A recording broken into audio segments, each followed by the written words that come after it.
চলেন আজকে বিরিয়ানি খাই, না মানে আমি খাবো আর আপনি দেখবেন, বিরিয়ানিও না তেহারি।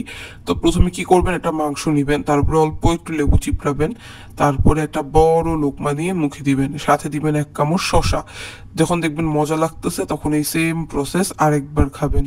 আরেকবার খাওয়ার পরে ভাল লাগলে আরো একবার খাবেন, মানে যতবার ভাল লাগে রিপিট করবেন। এরকম রিপিট করতে করতে যখন দেখবেন মাংস শেষ হয়ে গেছে তখন খালি একটু লেবু চিপড়ে ভাতটা মুখে দিবেন, দেখবেন মজাই লাগতেছে। এর মধ্যে আরেকটা মাংস বের হয়ে আসবে, তখন আপনার মনে হবে ও মাই গড, বিরিয়ানিটা কি ভালো, বাইটে বাইটে মাংস পাওয়া যাইতেছে। তারপরে আর মাংস না পাইলে একটুখানি মরিচ নিয়ে একটা লোকমা দিবেন, অল্প একটু নিয়েন, বেশি মরিচ নিলে আবার পরের দিন ডাক্তারের কাছে যাওয়া লাগবে। এবারে খালি লেবু দিয়ে খাইছেন, খালি মরিচ দিয়ে খাইছেন, তাহলে শশা বাদ যাবে কেন, খালি শশা দিয়ে খাবেন।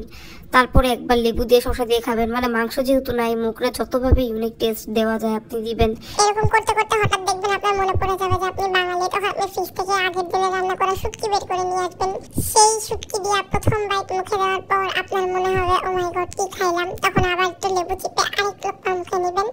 এরকম করার পর একসময় দেখবেন শুটকিও শেষ হয়ে যাবে, তারপর আপনি একটা শশায় কামড় দিবেন, ও মা এটা দেখি একটা না দুইটা শশা।